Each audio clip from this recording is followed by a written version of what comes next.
ओम विष्णुवे नमः। ओम शिवाय नमः। ओम सावित्रे नमः। ओम मित्राय नमः। ओम वरुणाय नमः। ओम तेजो। ओम विष्णुवे नमः। ओम शिवाय नमः। ओम सावित्रे नमः। ओम मित्राय नमः। ओम वरुणाय नमः। ओम तेजो।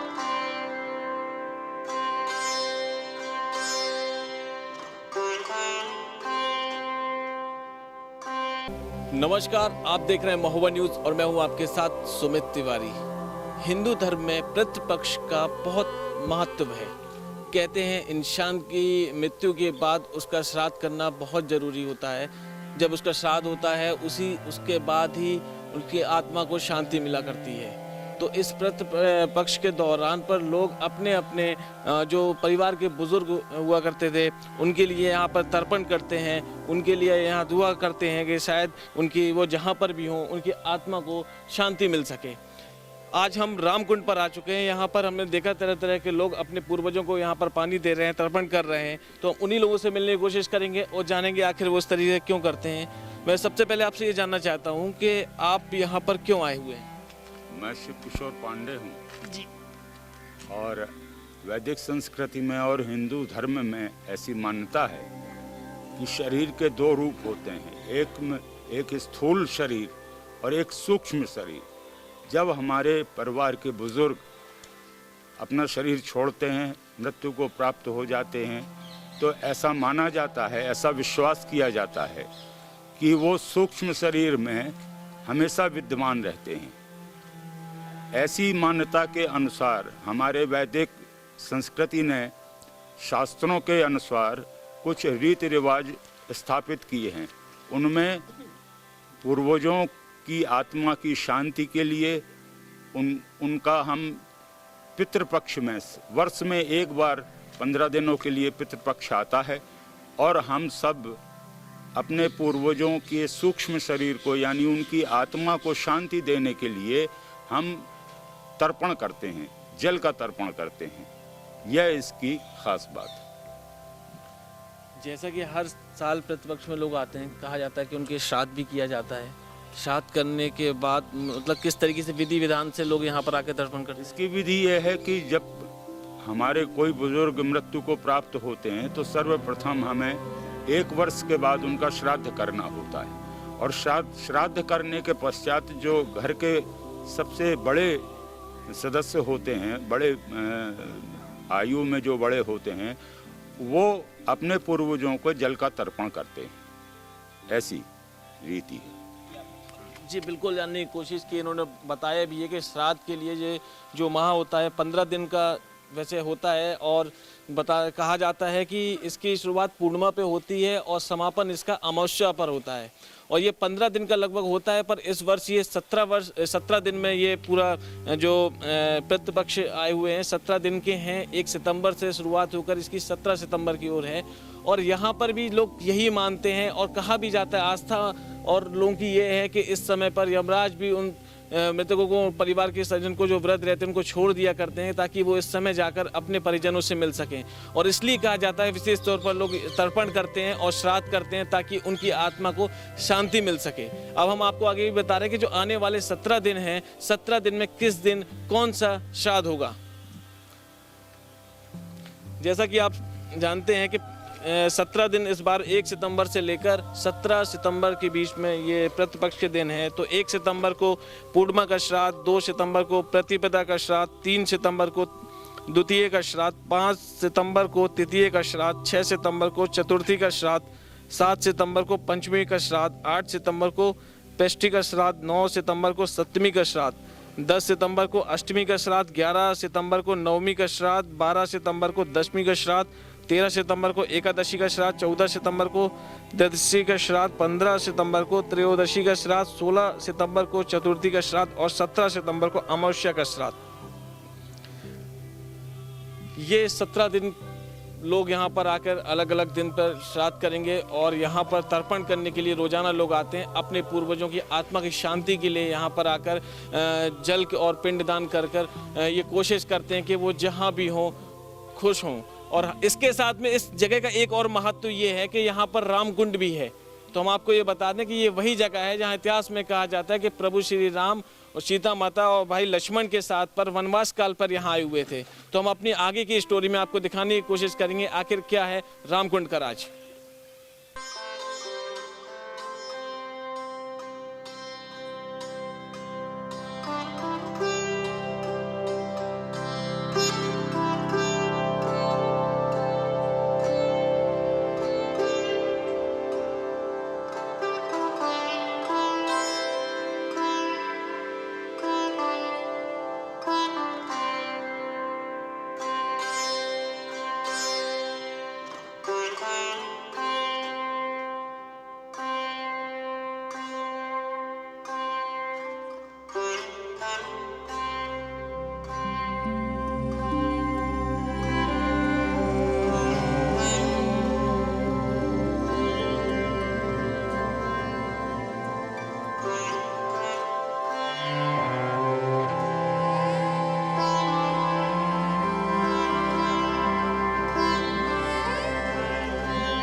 अब हम आ चुके हैं भगवान भोलेनाथ के मंदिर पर, उसके द्वार पर, और ये वही मंदिर है जहाँ ये बताया जाता है कि 9000 वर्ष पूर्व त्रेता युग का ये मंदिर है। और कहा जाता है कि वनवास के समय प्रभु श्री राम सीता माता और भाई लक्ष्मण के साथ यहाँ गोरखगिरी में जो आए थे, जहाँ पर सीता रसोई भी बनी हुई है, उस समय में भगवान श्री राम ने यहाँ पर प्रभु अपने आराध्य देव जो थे उनके शिव भगवान के लिए उन्होंने यहाँ पर यज्ञ भी किया, और इसीलिए इस जगह को कुंड के रूप में माना जाता है, राम कुंड कहा जाता था। तो अब यहाँ पर जो पंडित जी साथ में हैं हम उनसे पूछेंगे, पंडित जी क्या है यहाँ का इतिहास, क्योंकि हमने तो लोगों से सुना, तो बताने की कोशिश की। आप इतने वर्षों से यहाँ पर हैं, आपके पूर्वज भी यहाँ पर रहे होंगे, तो किस तरीके से पूरा आप थोड़ा सा कहानी रूपी बताइए कि अपने दर्शकों को। त्रेता युग में लगभग 9000 वर्ष पूर्व भगवान श्री राम अपने भाई लक्ष्मण और पत्नी सीता के साथ वनवास काल में यहाँ पधारे थे। पीछे गुखार पहाड़ है जिसे गोखागिरी कहते हैं, उस पर्वत पर उन्होंने अपना निवास बनाया और यहाँ आकर उन्होंने महादेव का पूजन किया। जैसी कि वैदिक परंपरा है, किसी भी पूजन या अनुष्ठान के बाद हम यज्ञ करते हैं तभी वह पूर्ण माना जाता है। तो उस पूजन को, उस अनुष्ठान को, महादेव के अनुष्ठान को पूर्ण करने के लिए भगवान ने यहाँ पर एक प्राकृतिक चट्टानों से बना हुआ कुंड है, उस कुंड में उन्होंने यज्ञ किया, जो आज रामकुंड के नाम से जाना जाता है। यह पूरा क्षेत्र उस रामकुंड के नाम से हम जानते हैं। अच्छा, इतने वर्ष हो चुके हैं यहाँ पर, जैसे सभी लोग जानते हैं कि रामकुंड के लिए जाना जाता है, क्या अब आज के समय पर यहाँ से कोई बाहर के व्यक्ति आते हैं कि यहाँ के लिए पूछताछ करने, यहाँ देखने के लिए, कि महोबा के बाहर की बात की जाए तो? इस स्थान पर हमेशा से नागा साधुओं के रहने की परंपरा रही है। 9000 साल हो गए लगातार यहाँ पर नागा साधुओं की ही गद्दी रहती है। यह पहली बार ऐसा होगा कि यह परंपरा टूट गई। जो तुलागिरी महाराज थे वो अंतिम साधु यहाँ हुए, इसके बाद यहाँ किसी साधु का स्थान नहीं बन पाया। महादेव के इस स्थान पर और भगवान राम के इस पवित्र तीर्थ पर, ये तीर्थ है, इस पवित्र स्थान पर वर्षों से साधकों की साधना और साधुओं के यहाँ रहकर साधना करने का बड़ा महत्व है। तमाम साधक और तमाम ऋषि मुनि यहाँ हमेशा आते रहे और वो इस स्थान पर साधना करके अपना जीवन धन्य करते रहे। ये तपस्या स्थली है। हजारों सालों से यहाँ बराबर तपस्या हो रही है। यह क्षेत्र दिव्य ऊर्जा का केंद्र है, प्रमुख स्रोत है दिव्य ऊर्जा का। तो यही कारण है कि जो हमारे नाथ परंपरा में बहुत प्रसिद्ध संत हुए और जिनको महादेव का रुद्र भी माना जाता है, गुरु गोरखनाथ जी।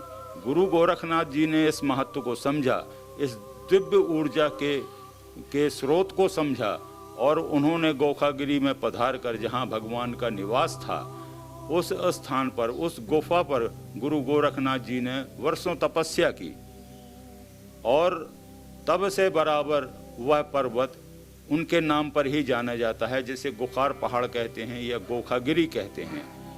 रामकुंड एक बड़ा पवित्र स्थान है, एक तीर्थ है। उस दृष्टि से अगर हम देखें तो यह बड़ा उपेक्षित स्थान है, न कि समाज के द्वारा न ही सरकार के द्वारा यहाँ कोई ऐसे विकास कार्य किए गए जो इसके अनुरूप होते, इस स्थान के अनुरूप होते और इस स्थान की भव्यता को और बढ़ाते, उसमें वृद्धि करते। दैवीय परंपरा में यह स्थान भले ही इतिहास में न जाना जाता हो, इतिहास में न लिखा गया हो, लेकिन यह स्थान अपना महत्व रखता है। एक विदेशी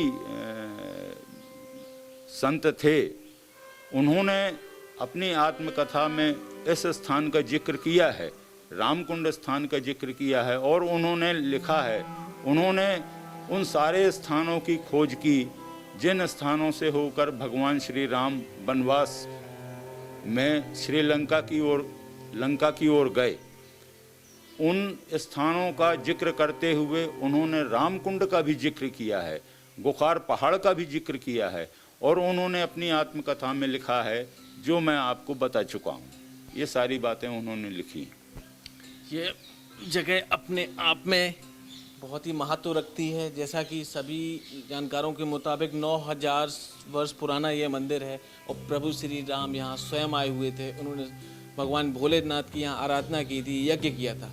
पर बात की जाए इस जगह की तो कहीं ना कहीं रख रखाव की कमी सामने दिख रहा है, क्योंकि पर्यटन की क्षेत्र की बात की जाए तो बुंदेलखंड एक ऐसा क्षेत्र है जो कि पर्यटन की ओर बढ़ाया जा सकता है, यहाँ के लोगों को रोजगार दिया जा सकता है और साथ में सबसे मेन बात यह है कि जो दूर दराज लोग बैठे हैं जिनको इस इतिहास को जानना चाहिए वो इनसे वंचित हैं। आखिर क्यों? क्योंकि इस रख रखाव की कमी के कारण, क्योंकि जब इतना कुछ है यहाँ पर फिर भी लोग वंचित हैं इन सारी चीज़ों से। तो सरकार और केंद्र सरकार को इन सारी चीज़ों पर थोड़ा सा ध्यान देना चाहिए कि हमारे जो इतिहास है, पुराना इतिहास है, जिस तरीके से लोग यहाँ के लोग बता रहे हैं और आकर हमने देखा यहाँ पर वास्तविकता में पुराने समय पर जिस तरीके से यहाँ लोग रहते थे, यहाँ पर ऋषि मुनि आते थे, यहाँ पर यज्ञ किया करते थे, यहाँ पर मौन रहा करते थे, अपनी साधनाओं को सिद्ध किया करते थे। तो ऐसे स्थानों को दूर दराज से लोगों को बुलाकर दिखाना बनता है और साथ में पर्यटन और टूरिस्ट वाले क्षेत्र में अपने महोबा को बढ़ाने के लिए जो महोबा न्यूज़ ने एक संकल्प लिया है उसको बढ़ाने के लिए हमारा ये कदम है। और साथ में आप सभी लोगों से हम ये उम्मीद करेंगे कि हमारे इस खबर के द्वारा ताकि रामकुंड को आज महोबा में अकेले नहीं, महोबा के साथ में बुंदेलखंड, उत्तर प्रदेश और केंद्र सरकार तक ये खबर पहुंचे ताकि यहाँ के इतिहास को लोग जानें, यहाँ के इतिहास को लोग पढ़ें और यहाँ के इतिहास को लोग समझें। फिलहाल खबरों में इतना ही, बाकी खबरों के लिए देखते रहें महोबा न्यूज़।